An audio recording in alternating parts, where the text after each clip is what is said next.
Welcome to media 10 news bulletin ముందుగా headlines. Tirumala శ్రీవారి కొండపై రీల్స్ కలకలం.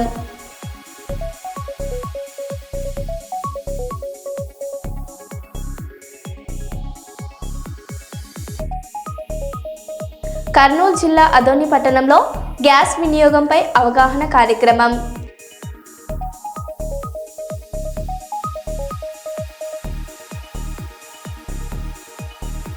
వరంగల్ ఎంజిఎం సెంటర్లో అరైవ్ అలైవ్ రోడ్డు సేఫ్టీ అవగాహన కార్యక్రమం.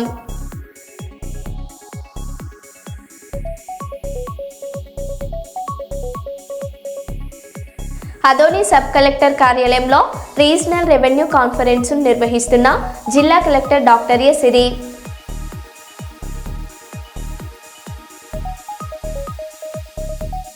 మహబూబ్ నగర్ జిల్లా కేంద్రంలోని ఇండస్ట్రియల్ ఏరియాలో భారీ అగ్ని ప్రమాదం.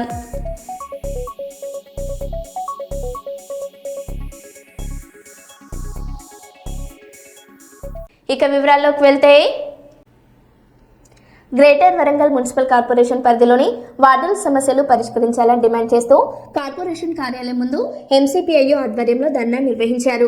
ఈ కార్యక్రమంలో వరంగల్ నగర కార్యదర్శి మాలోద్ సాగర్ మాట్లాడుతూ మొంతా తుఫాన్ బాధితులకు నష్టపరిహారం ఇవ్వడంలో కాంగ్రెస్ ప్రభుత్వం విఫలమైందన్నారు. డ్రైనేజీ అంతర్గత రోడ్లు, కోతులు కుక్కల బెడదపై చర్యలు తీసుకోవాలని డిమాండ్ చేశారు. 6 గ్యారంటీలు, ఇందిరమ్మ ఇండ్లు అమలు చేయకపోతే పెద్ద ఎత్తున ఆందోళనలు చేపడతామని హెచ్చరించారు.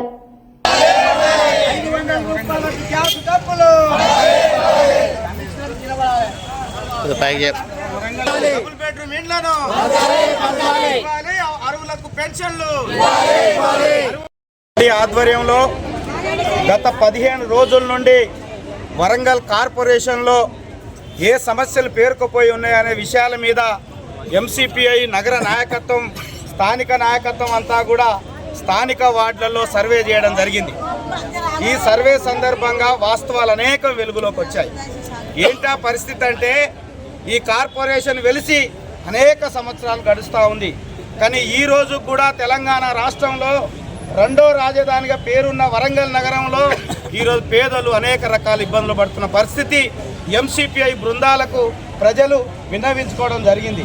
ప్రధానంగా ఈ మధ్యకాలంలో వరంగల్ నగరంలో తుఫాను వచ్చి, ఈ తుఫానులో వరంగల్ నగరం ఎప్పుడు లేని స్థాయిలో దెబ్బతిన్న పరిస్థితి ఉంది. రాష్ట్ర ప్రభుత్వం స్వయంగా ముఖ్యమంత్రి గారే సందర్శించి ఎవరైతే ఈ నగరంలో నష్టపోయిన కుటుంబాలు ఉన్నాయో వాటన్నిటి కూడా 15,000 రూపాయలు తక్షణమే సహకారాన్ని అందిస్తామని చెప్పేసి రాష్ట్ర ప్రభుత్వం ప్రకటించారు. కానీ వాస్తవాల్లోకి వెళితే ఈ కార్పొరేషన్ ఇక్కడ అధికారులు పై తూతూ మంత్రాలుగా సర్వే చేసి కేవలం కొద్ది మందికి మాత్రమే ఇచ్చి చాలా కుటుంబాలకు నష్టం చేసిన పరిస్థితి మా దృష్టికి వచ్చాయి. అట్లాగే ఇందిరమ్మ ఇల్లు పేర్లతోటి అందరికి ఇల్లు ఇస్తామని చెప్పేసి ప్రభుత్వం చెప్పింది. కానీ వాస్తవంగా గ్రౌండ్ లెవెల్లోకి వెళితే చాలామంది పేదోళ్ళకి ఇప్పటికి కూడా ఇందిరమ్మ బిల్లులు రాక మధ్యలో ఆగిపోతున్న పరిస్థితి స్పష్టంగా కనబడతా ఉంది. ఒక్కొక్క డివిజన్లో సుమారు 300 నుండి 500 కుటుంబాలు ఇందిరమ్మ ఇండ్లు కావాలని దరఖాస్తు పెట్టుకుంటే డివిజన్కు కేవలం 20 ఇండ్లు 30 ఇండ్లు మాత్రమే కేటాయించిన పరిస్థితి మా బృందాలకు ప్రజలు విన్నవించుకున్న పరిస్థితి స్పష్టంగా కనబడతా ఉంది. పెన్షన్స్ రాక అలాగే చాలామంది ముసలోళ్ళు అవస్థలు పడుతున్న పరిస్థితి ఈ నగరంలో పెద్ద ఎత్తున దాపరించిన పరిస్థితి ఉంది. ఎక్కడికక్కడ కోతులు పెరుగుతూ ఉన్నాయి, కుక్కలు పెరుగుతూ ఉన్నాయి. అంతర్గత డ్రైనేజ్ సక్రమంగా లేక అనేక రోగాల బారిన ఈ ప్రజలు పడతా ఉన్నారు. ఈ సమస్యలన్నింటినీ పరిష్కరించాలని చెప్పేసి ఈరోజు ఎంసీపీఐ బృందానికి వచ్చిన విషయాలన్నింటినీ కూడా విన్నవిస్తూ ఈరోజు కార్పొరేషన్ కమిషనర్ గారిని కలవడం కోసం ప్రజలందరూ కూడా పెద్ద ఎత్తున ఈ ధర్నా కార్యక్రమంలో పాల్గొంటా ఉన్నారు. ప్రధానంగా నగరంలో పేరుకుపోయిన సమస్యలన్నింటినీ వెంటనే పరిష్కరించాలని చెప్పేసి ఎంసీపీఐ నగర కమిటీ పక్షాన ఈ ధర్నా సందర్భంగా ఈ ప్రభుత్వాన్ని డిమాండ్ చేస్తూ ఉన్నా. నా పేరు సాగర్, ఎంసీపీఐ వరంగల్ నగర కార్యదర్శి. కర్నూలు జిల్లా కొసగి మండల పరిధిలోని మూగలదొడ్డి గ్రామంలో శ్రీ మారమ్మదేవి దేవర కుంభోత్సవం చాలా ఘనంగా నిర్వహించారు. మారమ్మదేవికి ప్రత్యేక పూజలు నిర్వహించి భక్తులు కుంభోత్సవం కార్యక్రమం నిర్వహించి మొక్కులు తీర్చుకున్నారు. కొసగి ఎస్ఐ రమేష్ రెడ్డి ఆధ్వర్యంలో పోలీస్ బందోబస్తు నిర్వహించారు.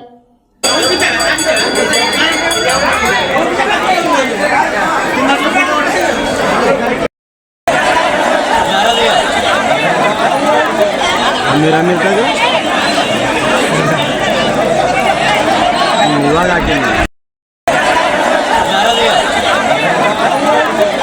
मेरा मिलता है इवाग हाकिंग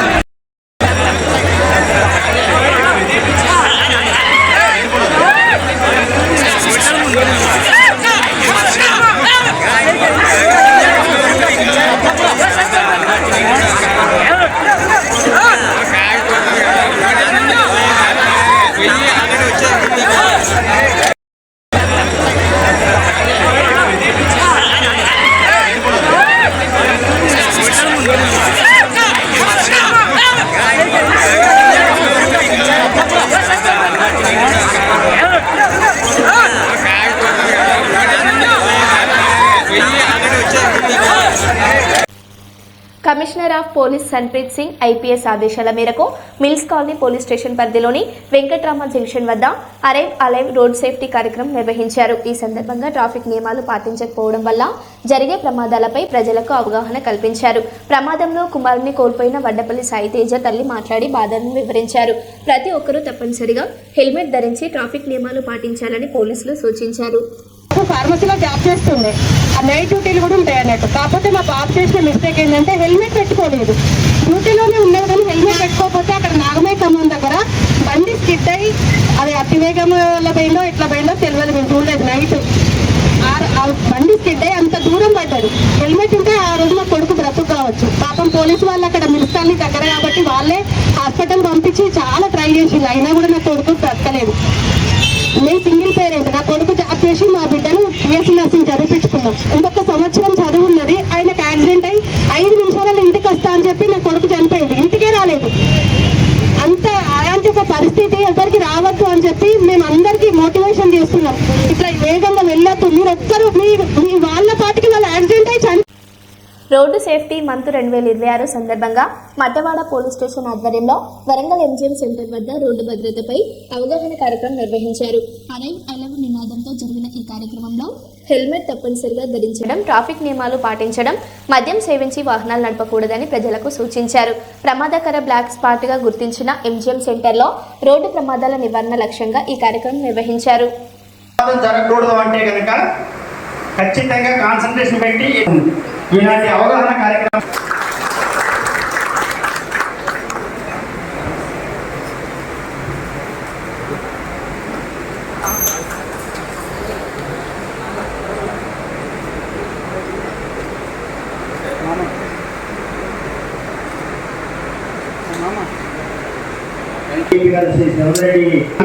మన ప్రేమించే వ్యక్తులు, మనకు అత్యంత కావాల్సిన ఆప్తులు. ఎందుకంటే కుటుంబానికి నీకంటే ఎక్కువ ఎవరు లేరు. సో ఇట్లాంటి వాళ్ళు ఇంటి దగ్గర బయటే వాళ్ళ చేపట్టడం జరిగింది.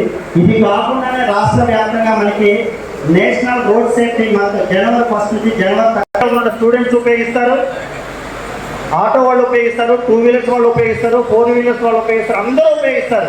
రోడ్డు అనేది అందరికీ సంబంధించింది. సో అందరూ దీంట్లో అవేర్నెస్ చిన్న నాలెడ్జ్ ఇది. ట్రాఫిక్ సంబంధించి మనం ఇందాక అనుకున్నట్టుగా సేమ్ ఉన్నాయి, ట్రాఫిక్ బోర్డ్స్ ఏమున్నాయి, రోడ్డు ఎటుగా ఉంది అనేది కూడా మనం గమనించగా ప్రయాణం చేసినట్లయితే చాలా మంది రోడ్ సింబల్స్ తెలియదు. మన రోడ్డు మీద ప్రయాణం చేస్తే రోడ్డు చాలా సింబల్స్ కనిపిస్తాయి మనకి, కానీ వాటి గురించి మనం ఎవరూ పట్టించాం. కొన్ని ట్రయాంగిల్ రూపంలో ఉంటాయి, కొన్ని రౌండ్గా ఉంటాయి, కొన్ని స్క్వేర్ రెక్టాంగిల్ రూపంలో ఉంటాయి. వీటన్నిటికీ అవగాహన కల్పించాలంటే 7 రోజులు 3 రోజులు సరిపోదని చెప్పేసి ప్రభుత్వం ఆదేశించిన ఈ 1 మంత్ ఈ 1 మంత్లో విస్తృతమైన కార్యక్రమాలు తీసుకుని పోలీస్ డిపార్ట్మెంట్ మీ ముందుకు రావడం జరిగింది. ఇది మీరు పనిష్మెంట్గా భావించద్దు, మన కోసమే, మన సేఫ్టీ కోసం అనేది మాత్రమే గమనించండి. మీరు సేఫ్టీగా ఉంటే మేము సేఫ్టీగా ఉన్నాం. ఎందుకంటే సిద్దిపేట జిల్లా గజ్వెల్లో మున్సిపల్ ఎన్నికల విజయ సంకల్ప సమావేశం ఘనంగా జరిగింది. మెదక్ ఎంపీ మాధవనేని రఘునందన్ రావు పాల్గొని ఎన్నికల శంఖరావం పూరించారు. బైక్ ర్యాలీ అనంతరం నిర్వహించిన సభలో మాట్లాడుతూ గజ్వెల్ మున్సిపాలిటీని 100% బీజేపీ కైవసం చేసుకుంటుందని ధీమా వ్యక్తం చేశారు.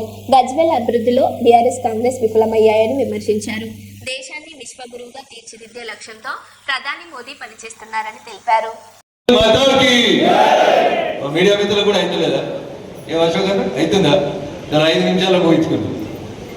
సభాధ్యక్షుడు గజ్వేల్ పట్టణ భాజపా అధ్యక్షుడు సోదరుడు మనోహర్ యాదవ్, శ్రీమతి ఆకుల విజయ గారు, గౌరవనీయులు మాజీ మున్సిపల్ చైర్మన్ గాడిపల్లి భాస్కర్ గారు, నలగామ శ్రీనివాస్ గారు, నందన్ గౌడ్ గారు, మాజీ కౌన్సిలర్ సుభాష్ చంద్రబోస్ గారు, కమ్మరి శ్రీనివాస్ గారు, పేర్ల శ్రీ నితిన్ నవీన్ గారి నాయకత్వం, నితిన్ నవీన్ గారి నాయకత్వం. జై హింద్, జై భారత్. ధన్యవాదాలు. 6 నెలల ఎంపీ ఎలక్షన్లు అయితే కాంగ్రెస్ వచ్చి రోడ్లు ఎన్ని గజ్వేల్ మున్సిపాలిటీలో 9184 యాది గుంచుకోవాలి. మీరు ఇంటింటికాడ చెప్పాలి, అరే కాంగ్రెస్ కథం, కాంగ్రెస్ ముఖ్యమంత్రి ఉంటేనే మున్సిపాలిటీలో రాలే, ఇప్పుడు 20 చెప్పాలి. రఘునందన్ రావు ఎంపీగా పోటీ చేసినప్పుడు రఘునందన్ రావు గజ్వేల్లో చాలా మందికి తెలియదు తెలుసా? మీరందరూ లోకల్ వాళ్ళు కాబట్టి స్టేజ్ మీద ఉన్న వాళ్ళందరికీ తెలుసు. నేను అప్పుడప్పుడు చుట్టం చూపు వచ్చిపోయాను. ఎలక్షన్ల కంటే ముందు ఎక్కువ మందికి తెలియకపోవచ్చు. అయినా గజ్వేల్ పట్టణ ప్రజలు నరేంద్ర మోడీ గారి మీద విశ్వాసంతో, కాషాయ జెండా మీద విశ్వాసంతో 10,404 ఓట్లు వేసి పక్కన ఫామ్ హౌస్ ఉన్న సార్కు 10,820 ఓట్లు వచ్చింది. రఘునందన్ గెలిచినాక దాదాపు రెడ్డి గారు గెలిచింది. అంటే బీజేపీకి ఓటు వేయాలనే తప్పన తెలంగాణ ప్రజలలో 1984 నుంచి కనబడుతుంది. దగ్గర నుండి ఓటు వేయించుకోకపోతే మనం దురదృష్టం. ఈ కౌన్సిలర్ నేను ఎవరైనా చెప్పాలి, మరి గీసి కొట్టాడాలి, గీత గీసి కొట్టాడాలి. ఈడున్న మీ కాంగ్రెస్ నాయకులకు ఒక ఆయన కళ్ళు గారు ఉన్నాయి, ఒక ఆయన చెవులు ఉన్నాయి, ఒక ఆయన ఏం చెప్తుందో తెలియాలి, ఎటువైతుందో తెలియాలి. నేను పేర్లు పెట్టి ఎవరి గురించి మాట్లాడదలుచుకోలేదు. మీ ఎమ్మెల్యే అయితే కనబడాడు, కనబడతాడా? చిన్న కథ వస్తుంది. వెనకడికి ఒక ఫారెస్ట్ పోవాలి, ప్రజ్ఞాపూర్ నుంచి ఇటు రావాలంటే వెనకడికి ఏముంటుండే, ఇన్ని ఇల్లు ఉంటుండే. మంది ఇంతకు ముందు ఎట్లుండే కదా, ఇప్పుడు ఎట్లుండే, వాళ్ళ బతుకులలో ఏమైనా మార్పు వచ్చిందని అడిగితే అక్క చెల్లెలు చెప్తారు. నేను చెప్తే వేరే పార్టీలు కాబట్టి అబద్ధం చెప్పినామో అని చెప్తారు.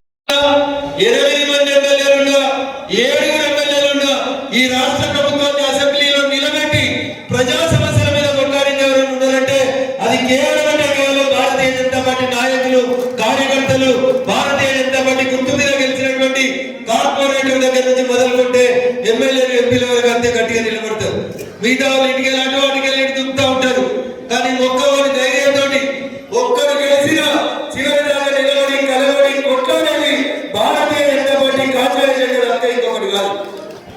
నేను పార్లమెంట్లో మొట్టమొదటి ఎన్నికల ప్రచారం ఒక మున్సిపాలిటీలో మొదలుపెట్టినంటే అది మీ అందరి నాయకత్వం మీద విశ్వాసంతో గజ్వేల్ గెలుస్తానని నేను మొట్టమొదటి మీటింగ్ గజ్వేల్ ప్రారంభించడం జరిగింది. అంటే కాంగ్రెస్ గురించి మనం ఎంత 2 ఏళ్ళు అయింది గెలిచి, మరి డిసెంబర్ 9వ తారీఖు దుబ్బాక ఎమ్మెల్యే గెలిచిన ఆయన పట్టుమని 10 ఎవరినైనా పెట్టాలనుకున్న రోజు అది చెల్లెనా, అది బావనా, అది అన్ననా, ఎవరెవరు టైం ఎప్పుడు వస్తుందో అప్పుడు తెలుసు. ప్రతి సమస్య మీద మేము కొట్లాడాం. మళ్ళొకసారి మీరు అవకాశం ఇస్తే కంపల్సరీగా రగన్న ఆధ్వర్యాన మన, ఎందుకంటే ఇప్పుడు సెంట్రల్ లో మన మున్సిపల్ లో ఒకటి మీ అందరికి తెలియంది నేను చెప్తున్నా. ప్రతి అసలు బస్ స్టాండ్ నేనైతే ముఖ్యమంత్రి గారి దగ్గర పోయి నేను బదిలాడి కాల్మకి అన్న గజ్వేల్లో గీతారెడ్డి ప్రజ్ఞాపూర్ కాడ గజ్వేల్ అంతా కూడా ప్రజలంతా మార్పు కోరుతున్నారు. తప్పకుండా 2500 ఒక శంకుస్థాపన జరిగింది. అవన్నీ అవుతున్నా సీఎం గారు చెప్పినప్పుడు గజ్వేల్లో 10,000 గజ్వేల్ డెవలప్మెంట్ లో ఒక్క పని కూడా చేసింది ఆయన. అన్ని కబ్జాలు కొడితే ఒక 20 సంవత్సరాలుగా ఇలా ప్రజలు అక్కడ వాటర్ అంతా ఆయన వెంచర్లో కొన్న ఆ ఫండ్ అంతా కూడా దారి మళ్లించారు రేవంత్ రెడ్డి గారి ప్రభుత్వం. ఒకసారి గమనించాలి. సమస్య కూడా మన రింగ్ రోడ్ అన్న విజ్ఞాపన హెవీ వెహికల్స్ అన్ని గజ్వేల్లో వస్తున్నాయన్న. నేను కనీసం అప్పుడు 10 ఇప్పుడు 3వ ప్రతిపక్ష హోదాలో ఎమ్మెల్యేగా మన గజ్వేల్గా ఇన్కంప్లీట్ పెట్టి ఇలా ప్రజలను ఎంతో మందిని ఈ ఘోర ప్రమాదం. సుల్తానాబాద్ మండలంలోని పూసల రోడ్డులో లయన్స్ క్లబ్ ఆఫ్ సుల్తానాబాద్ ఆధ్వర్యంలో జిల్లా చీఫ్ కోఆర్డినేటర్ లయన్స్ వలస నీలయ్య తన సొంత ఖర్చులతో సుమారు 12,000 విలువైన వినికిడి యంత్రాలను 2 నిరుపేద మహిళలకు పిట్టల శారద, ఉద్దంటి శారదలకు అందజేశారు. ఈ సందర్భంగా లయన్స్ క్లబ్ అధ్యక్షులు జూపల్లి తిరుమలరావు, వలస నీలయ్యలు మాట్లాడుతూ అవసరమైన వారికి వినికిడి యంత్రాలు, కృత్రిమ కాళ్ళు, చేతులు అందించేలా లయన్స్ క్లబ్ ఎల్లప్పుడూ సేవా కార్యక్రమాలు కొనసాగిస్తుందని తెలిపారు. సమాజంలోని పేద, ఆసక్త వర్గాల సంక్షేమమే లక్ష్యంగా ఇటువంటి కార్యక్రమాలు చేపడుతున్నామని పేర్కొన్నారు. ఈ సందర్భంగా వినికిడి యంత్ర గ్రహీతలు లయన్స్ క్లబ్కు, వలస నీలయ్యకు కృతజ్ఞతలు తెలిపారు. ఏమీ లేనోళ్ళు మాకు చెవులు మొత్తమే వినవాడాయి. మా 2 ఆడపిల్లలు నాకు ఏం లేదు. మీకు అది ఎవరు ఇచ్చిళ్ళు పేరు చెప్పు నువ్వు చెప్పు సయ్యారు వారి చేరి వలస వర్ష విద్య గారు అట్లా అట్లా అట్లా వలస నీలయ్య గారు మాకు ఇచ్చింది అభినందన. చెవిటి వాళ్లకు వినికిడి పరికరాలు వలస నీలయ్య గారి ఆధ్వర్యంలో సుల్తాన్ లయన్స్ క్లబ్ ఆధ్వర్యంలో ఇవ్వడం జరిగింది. లయన్స్ క్లబ్ ఆధ్వర్యంలో వినికిడి పరికరాలను బీదవారైనటువంటి పూసాల గ్రామానికి చెందినటువంటి పిట్టల శారద మరియు అదేవిధంగా ఉద్దంటి శారద వారిద్దరూ దాదాపు 2-3 నెలల నుండి నాకు వినికిడి పరికరాలు కావాలి, మాకు చెవులు వినబడడం లేదని నన్ను సంప్రదించారు. వారికి ఈరోజు 6,000 దాదాపు 12,000 ఖర్చుతోటి ఇద్దరికి కూడా ఈ వినికిడి పరికరాలను నా సొంత ఖర్చులతోటి వారికి అమర్చడం జరిగింది. ఈ యొక్క కార్యక్రమం సుల్తానాబాద్ లయన్స్ క్లబ్ ఆధ్వర్యంలో చేపట్టడం జరిగింది. ఇంకా ఎవరికైనా బీదవారు కానీ వారికి సంబంధించిన చెవుడు మిషన్లే కానీ లెగ్స్ లేని వారికి కానీ కాళ్ళు లేని వారికి కానీ ఎవరైనా మమ్మల్ని సంప్రదించినట్టుంటే మా సుల్తానాబాద్ లయన్స్ క్లబ్ ఆధ్వర్యంలో వారికి ఉచితంగా ఈ యొక్క కాళ్ళు లేని వారికి, చేతులు లేని వారికి, లెగ్స్ లేని వారికి మరియు ఇయరింగ్ మిషన్స్ కూడా ఇవ్వడానికి మేము సముఖతంగా ఉన్నామని తెలియజేస్తున్నాము. ఈ కార్యక్రమంలో పాలు పంచుకున్న మా లయన్స్ క్లబ్ సభ్యులందరికీ, మరి ముఖ్యంగా మా అధ్యక్షులు తిరుమలరావు గారికి, మా యొక్క జీఈటీ కోఆర్డినేటర్ మిట్టపల్లి ప్రవీణ్ గారికి, మాటేటి శ్రీనివాస్ గారికి, పిట్టల వెంకన్న గారికి వీరందరికీ కూడా కృతజ్ఞతాభినందనలు తెలియజేస్తున్నాం. సిద్దిపేట జిల్లా గజ్వేల్ ప్రజ్ఞాపూర్ హరిత రెస్టారెంట్ నుండి బైక్ ర్యాలీలో గజ్వేల్ కోట మైసమ్మ వరకు మెదక్ ఎంపీ రఘునందన్ రావు పాల్గొని అనంతరం ఒక ప్రైవేట్ ఫంక్షన్ హాల్లో వారు మాట్లాడుతూ గజ్వేల్ మున్సిపాలిటీ ఎన్నికల్లో బీజేపీ జెండా ఎగరేస్తాం ఎంపీ రఘునందన్ రావు అన్నారు. టీఆర్ఎస్ కాంగ్రెస్ పార్టీలపై తీవ్ర విమర్శలు చేశారు. గత 2 ఏళ్లలో టీఆర్ఎస్ పార్టీ కుటుంబం విచ్ఛిన్నమైందని, ఎమ్మెల్యేలు దారి తప్పుతున్నారని ఆయన అన్నారు.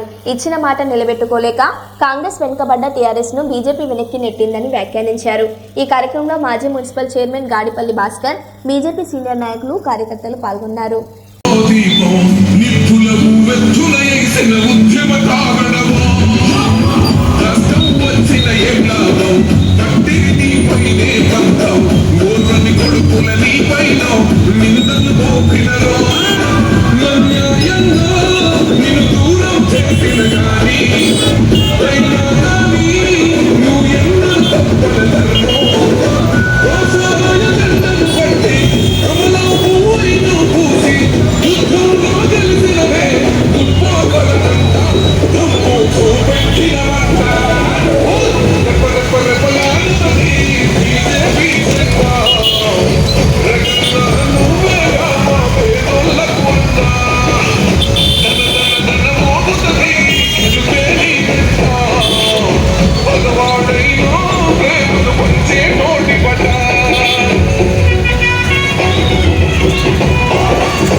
డౌట్ వస్తుందా?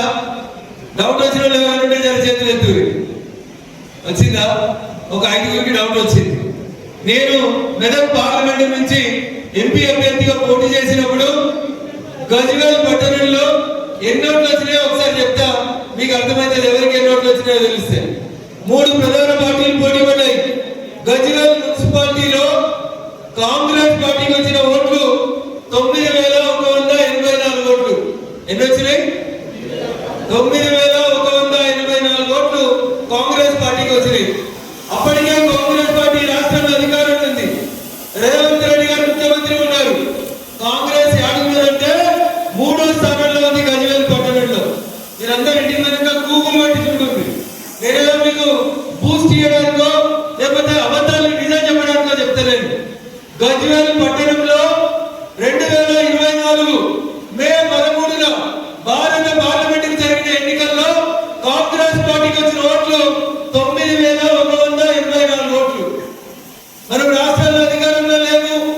మెదక్ పార్లమెంట్ లో ఒక్క ఎమ్మెల్యే కూడా బీజేపీ ఎమ్మెల్యే లేడు. కానీ గజ్వేల్ మున్సిపాలిటీలో బీజేపీకి వచ్చిన ఓట్లు ఒక 10,404 ఓట్లు వచ్చినాయి. ఎన్ని వచ్చినాయి?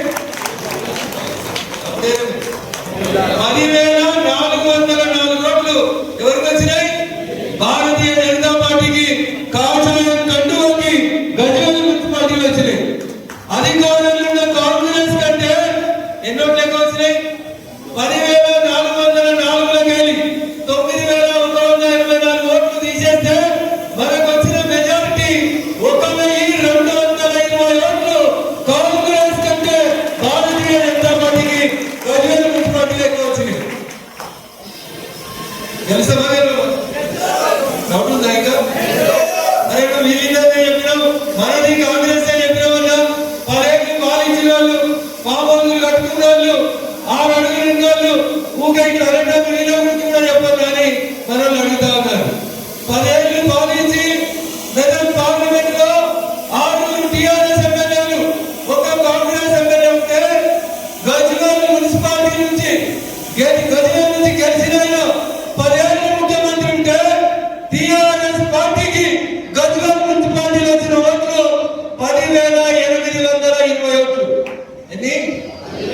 10,820 ఓట్లు. బీఆర్ఎస్ ఎలియాస్ టీఆర్ఎస్ ఎలియాస్ కారుకు వస్తే కమలంకి వచ్చిన ఓట్లు 10,404 ఓట్లు వచ్చినాయి. ఎంత తేడా ఉందన్నా వాళ్ళకి మనకి? ఎంత అంటే 400 తేడా ఉంది. ఎంత? అప్పుడు ఆకలైతుందా? గట్టిగా చెప్పారు. ఎంత తేడా ఉంది? ఇప్పుడు ఎవరు ఎంతమంది ఉన్నాం?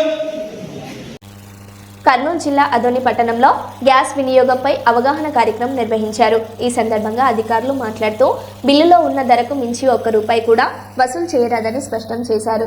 చిల్లర లేకపోయినా వినియోగదారులకు తప్పనిసరిగా చిల్లర ఇవ్వాలన్నారు. అదనపు రుసుములు వసూలు చేస్తే కఠిన చర్యలు తీసుకుంటామని హెచ్చరించారు. గృహ వినియోగ గ్యాస్ సిలిండర్లను వాణిజ్య అవసరాలకు వాడితే చట్టపరమైన చర్యలు తప్పవని తెలిపారు. ప్రత్యేక సమావేశం ఏర్పాటు చేయడం జరిగింది. ఈ సమావేశంలో వారికి 2 ముఖ్య సూచనలు జారీ చేయడం జరిగింది. ఒకటి, డెలివరీ ఇచ్చినప్పుడు కస్టమర్తో మర్యాదగా మాట్లాడాలి, వారితో జాగ్రత్తగా ప్రవర్తించాలి. ముఖ్యంగా పర్ఫార్మెన్స్ అన్నది వాళ్ళు బాగా ఇంప్రూవ్ చేసుకోవాలని చెప్పడం జరిగింది. రెండవది, బిల్ అమౌంట్ కంటే అధిక ధరలు వసూలు చేయడానికి ఎట్టి పరిస్థితుల్లో వీల్లేదని చెప్పడం జరిగింది. చిల్లర ఒకవేళ ₹2, ₹3 చిల్లర కస్టమర్ దగ్గర లేకుంటే మీరే వెళ్ళేటప్పుడు చిల్లర తీసుకుని వెళ్ళి వాళ్ళ చిల్లర వాళ్ళకు వాపసు ఇచ్చి కరెక్ట్గా ఖచ్చితంగా బిల్లు ధరకే మీరు వాళ్ళతో డబ్బులు వసూలు చేయాల్సిందిగా వాళ్ళకు సూచన జారీ చేయడం జరిగింది. కాబట్టి ప్రజలను కూడా నేను కోరేది ఏమంటే, వాళ్ళు డెలివరీ బాయ్స్ మిమ్మల్ని ఏదో పైకి తీసుకొని వచ్చాము, ఇక్కడ కష్టపడి పైకి మోసుకొని వచ్చామని ఏదైనా టిప్స్ అడిగితే మీరు ఇవ్వాల్సిన అవసరం లేదు. బిల్లు ధర ఎంత ఉంటే మీరు అంతే డబ్బులు వాళ్లకు చెల్లించండి. ఎట్టి పరిస్థితుల్లో బిల్లు ధరకుండా ఎక్కువ మీరు డబ్బులు వాళ్ళు డిమాండ్ చేస్తే వెంటనే సంబంధిత పౌర సరఫరాల శాఖ డిప్యూటీ తహసీల్దార్ ఉంటారు ఎంఆర్ఓ ఆఫీస్లో, ఆయనకు మీరు కంప్లైంట్ చేయొచ్చు. లేదా జిల్లా పౌర సరఫరా అధికారి మీరు సంబంధిత తహసీల్దార్ కానీ కంప్లైంట్ చేయవచ్చు. ఎట్టి పరిస్థితుల్లో బిల్లు ధరకు ఎక్కువ మీరు చెల్లించాల్సిన అవసరం లేదు. సార్, ఇప్పుడు 2 ప్రశ్నలు అడుగుతుంది ప్రభుత్వము. పైనుంచి ఆర్టీజీఎస్ సంస్థ నుంచి 2 ప్రశ్నలు అడుగుతారు. ఒకటి, మీతో డెలివరీ బాయ్ ప్రవర్తన తీరు బాగుందా బాగలేదు? బాగుంది అని అంటే మీరు 1 బాగలేదు అని అంటే 2. రెండో ప్రశ్న, బిల్లు ధర కంటే డబ్బులు ఎక్కువ వసూలు చేస్తున్నారా అని అన్నప్పుడు మీ దగ్గర బిల్లు ధర మాత్రమే వసూలు చేసినప్పుడు మీరు 2 నొక్కండి. పొరపాటుగా మీరు 1 నొక్కితే సంబంధిత ఏజెన్సీ ప్రవర్తన తీరు పర్ఫార్మెన్స్ కింద పడిపోతుంది. తద్వారా దయచేసి కమర్షియల్ సిలిండర్స్ వాడాలి, 19 కేజీల సిలిండర్సే వాడాలి. మీరు సంబంధిత గ్యాస్ ఏజెన్సీ వద్దకు వెళ్ళి కమర్షియల్ సిలిండర్స్ అడిగి తీసుకొని మీరు వాడండి. సంబంధిత ఏజెన్సీ దగ్గర కమర్షియల్ సిలిండర్ లేకుంటే మాకు కంప్లైంట్ చేయండి, మేము ఇప్పించి ఏర్పాటు చేస్తాం. ఎట్టి పరిస్థితుల్లో డొమెస్టిక్ సబ్సిడీ ఉన్న సిలిండర్, దాని మీద ప్రభుత్వం సబ్సిడీ ఇస్తుంది, అది గృహ అవసరాలకు మాత్రమే వాడాలి. మీరు కమర్షియల్ పర్పస్కి వాడకూడదు. హోటళ్ళు, టిఫిన్ సెంటర్లు, స్కూల్స్, హాస్టల్స్ ఎక్కడ కూడా కమర్షియల్, గవర్నమెంట్ స్కూల్స్ కాదు, ఎక్కడ ప్రైవేట్ స్కూల్స్ కానీ ప్రైవేట్ కిచెన్స్లో కానీ సిలిండర్లు కానీ ఈ బజ్జీలు అమ్మే బండ్లు కానీ ఎక్కడ కానీ టిఫిన్ సెంటర్లు, టీ సెంటర్స్ ఎక్కడ కూడా డొమెస్టిక్ సిలిండర్ 14.2 కేజీలు ఉన్న చిన్న అదనంగా వసూలు చేస్తూ 3 సార్లు దాటితే మీరు లైసెన్స్ రద్దు చేస్తామన్నారు. అది ఆయిల్ కంపెనీకి రాస్తాం. అదనంగా వసూలు చేస్తూ 3 సార్లు ఇట్లా పట్టుబడితే ఆయిల్ కంపెనీకి, వాళ్ళ సంబంధిత ఆయిల్ కంపెనీకి రిపోర్ట్ రాస్తాము. ఆయిల్ కంపెనీ వాళ్ళ లైసెన్స్ రద్దు చేస్తాం. ఎందుకంటే గ్రామాలకు వెళ్ళినప్పుడు వీళ్ళు ఖచ్చితంగా ముక్కుపిండి వసూలు చేస్తున్నారు సార్. ఇవ్వాల్సిందే అని చెప్పేసి ఖచ్చితంగా మేము ఇంత దూరం వచ్చినాం కాబట్టి ఇవ్వాల్సిందే అని చెప్పేసి వసూలు చేస్తున్నారు. జనరల్గా ప్రజలకు కూడా అంత అవగాహన లేదు గ్రామాల్లో. సో వాళ్ళు తప్పని పరిస్థితుల్లో ఇస్తున్నారు, ఎందుకంటే వీళ్ళు అలా చెప్తున్నారు కాబట్టి. ఇవ్వాల్సిన అవసరం లేదు. అదే నేను చెప్పడానికి ఈరోజు ప్రత్యేక సమావేశము డిస్ట్రిబ్యూటర్స్తో పాటు డెలివరీ బాయ్స్, ఇది మొట్టమొదటిసారిగా మేము జిల్లా స్థాయిలో డెలివరీ బాయ్స్తో కూడా మీటింగ్ పెట్టడం జరిగింది. దీని ప్రధాన ఈ సమావేశం ముఖ్య ఉద్దేశం అదే, డెలివరీ బాయ్స్ని కూడా అలర్ట్ చేసి అవేర్నెస్ క్రియేట్ చేయడానికి నేను వచ్చాను. ఈరోజు వాళ్ళకి స్ట్రిక్ట్ ఇన్స్ట్రక్షన్స్ ఇవ్వడం జరిగింది. బిల్ అమౌంట్ కొంటే పల్లెటూర్లలో కూడా ఎవరు కూడా బిల్ అమౌంట్ కంటే ఎక్కువ ధర చెల్లించాల్సిన అవసరం లేదు అని చెప్పడానికి ఈరోజు సమావేశం ఏర్పాటు చేయడం జరిగింది. సార్, ఏదైనా ప్రమాదం రెగ్యులర్ లేదని చెప్పి లైసెన్స్ అంటే రెన్యువల్ లేదని చెప్పి చాలామంది వచ్చే అమౌంట్ కూడా అడ్డుపడుతున్న పరిస్థితి. ప్రమాదాలు జరిగినప్పుడు దానికి సంబంధించిన రూల్ పొజిషన్ ఏముందో దాన్ని బట్టి గ్యాస్ ఒక 6 నెలల కింద ఒక హోటల్లో తనిఖీ చేసినారు. అప్పుడు ఒకసారి 2 సార్లు సీజ్ చేసినారు. మీరు ఇట్లా రోడ్డు మీద వెళ్తుంటే ఏ షాప్లోనైనా, ఏ కమర్షియల్ హోటల్ అయినా దాంట్లో ఉంటాయి సార్. డొమెస్టిక్ సిలిండర్స్ మాత్రం మేము ఖచ్చితంగా రెగ్యులర్ ఇంటర్వెల్స్ ఇన్స్పెక్షన్స్ టీమ్స్ వేస్తాము. జిల్లా స్థాయిలో టీమ్స్ వేసి ఎక్కడెక్కడైతే సిలిండర్స్ తీసుకుంటామో అది సీజ్ చేసుకొని కేసులు పెడతాము. మీ గుడ్ నేమ్ సార్? రాజా రఘువీర్ నా పేరు. నేను జిల్లా పౌర సరఫరాల శాఖ అధికారి. Thank you. మరో బులెటిన్లో మళ్ళీ కలుద్దాం. Stay tune.